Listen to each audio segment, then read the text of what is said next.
Westeros अब मुकम्मल तबाही की तरफ बढ़ रहा था। जंगें हर तरफ फैल चुकी थी। बादशाह एक दूसरे के खिलाफ लड़ रहे थे और शुमाल के अंधेरों में एक ऐसी ताकत जाग रही थी जो पूरी दुनिया को ख़त्म कर सकती थी। लेकिन किसी को अंदाज़ा नहीं था कि असल तबाही अभी आने वाली है। सीज़न 3 की शुरुआत होती है ब्लैक वाटर की जंग के बाद। लैनिस्टर्स पहले से ज़्यादा ताकतवर हो चुके थे। टाइविन लैनिस्टर अब किंग्स लैंडिंग का असल हुक्मरान बन चुका था, जबकि जॉफ्री सिर्फ नाम का बादशाह था। टाइविन जानता था कि जंग सिर्फ तलवार से नहीं जीती जाती, बल्कि खौफ, दौलत और सियासी शादियों से जीती जाती है। इसीलिए वो अपने ख़ानदान के हर फर्द को एक महरे की तरह इस्तेमाल करने लगता है। इधर शुमाल में रॉब स्टार्क अब भी जंग जीत रहा था। लोग उसे एक अजीम बादशाह समझते थे, लेकिन जंगें सिर्फ मैदान में नहीं हारी जाते। कभी कभी एक गलत फैसला पूरी सल्तनत तबाह कर देता है। रॉब ने हाउस फ्रे से किया गया वादा तोड़ दिया था और अब इसकी कीमत चुकाने का वक्त करीब आ रहा था। इसी दौरान जॉन स्नो दीवार के पार वाइल्डलिंग्स के दरमियान रह रहा था। वो अपनी असलियत छुपाकर उनके साथ शामिल हो जाता है ताकि उनके मंसूबों को समझ सके। वहाँ उसकी मुलाकात दोबारा ईग्रिट से होती है। दोनों आहिस्ता आहिस्ता एक दूसरे के करीब आने लगते हैं। ईग्रिट जॉन को एक नई दुनिया दिखाती है, जहाँ लोग आज़ाद हैं, जहाँ दीवार के जुनूबी लोगों की तरह झूठे कवानीन नहीं। जॉन पहली बार अपनी कसम और अपने दिल के दरमियान फंस जाता है। लेकिन दीवार के पार एक और ख़तरा भी मौजूद था। वाइट वॉकर्स खामोशी से ताकतवर होते जा रहे थे। इधर समंदर पार डेनेरिस टारगेरियन अब पहले जैसी कमज़ोर लड़की नहीं रही थी। इसके ड्रैगन्स अब बड़े हो रहे थे और उसके अंदर एक हकीकी मलका जन्म ले रही थी।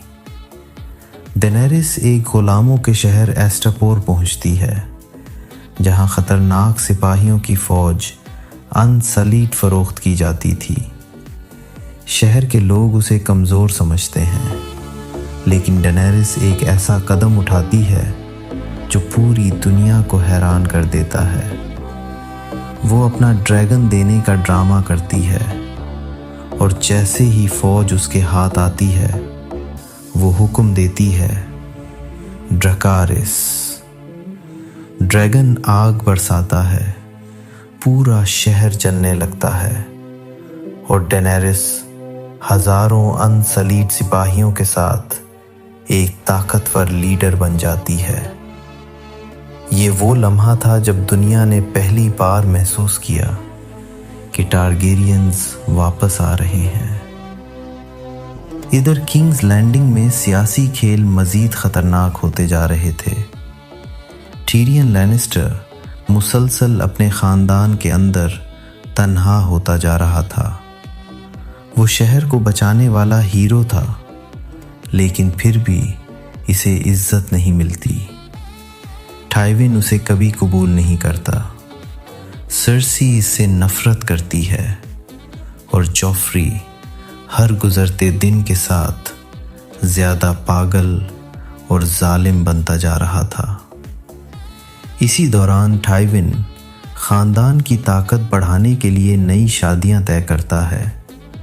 सांसा स्टार्क की शादी टीरियन से और सर्सी की शादी लॉरस टायरल से। हर शख्स सिर्फ इक़्तिदार के खेल का एक महरा बन चुका था। लेकिन असल तबाही शुमाल में तैयार हो रही थी। रॉब स्टार्क जंग जीत रहा था, लेकिन उसके दुश्मन खामोशी से एक खौफनाक मंसूबा बना रहे थे। हाउस फ्रे और टाइविन लैनिस्टर मिल चुके थे और फिर आता है वो लम्हा जिसने पूरी दुनिया को हिला दिया। The red wedding. Rob Stark अपनी माँ कैटलिन स्टार्क और अपने लोगों के साथ हाउस फ्रे की दावत में शरीक होता है। सब कुछ आम लग रहा था। मौसीकी बज रही थी, लोग हंस रहे थे, लेकिन फिर अचानक दरवाजे बंद हो जाते हैं और कत्ल शुरू हो जाता है। रॉब के सिपाहियों को बेरहमी से मारा जाता है। कैटलिन स्टार्क चीखती रह जाती है और फिर रॉब स्टार्क को कई तीरों से कत्ल कर दिया जाता है। शुमाल का बादशाह ख़त्म हो चुका था। कैटलिन भी कत्ल कर दी जाती है। स्टार्क खानदान टूट जाता है और पूरा वेस्टरॉस खौफ में डूब जाता है। ये सिर्फ एक कत्ल नहीं था, ये इज्जत, वफादारी और उम्मीद का कत्ल था। इधर आर्या स्टार्क, जो अपने ख़ानदान तक पहुंचने की कोशिश कर रही थी, सिर्फ चंद लम्हे देर से पहुंचती है। वो दूर से अपने ख़ानदान की तबाही देखती है और इसी लम्हे आर्या के अंदर बदला लेने की आग पैदा होती है।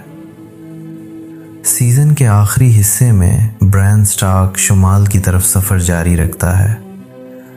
उसे अजीब ख्वाब आने लगते हैं और आहिस्ता आहिस्ता उसे एहसास होता है कि उसके अंदर ख़ास ताकत मौजूद है। वो सिर्फ एक लड़का नहीं, बल्कि आने वाली जंग का अहम हिस्सा है। और फिर सीज़न के इख्तिताम पर दीवार के पार वाइट वॉकर्स की फ़ौज पहले से ज़्यादा करीब आ चुकी थी। मुर्दा लोग जिंदा हो रहे थे, सर्दी बढ़ रही थी और दुनिया आहिस्ता आहिस्ता अंधेरे में डूब रही थी। इख्तिदार की जंग अब भी जारी थी, लेकिन असल जंग अभी शुरू भी नहीं हुई थी।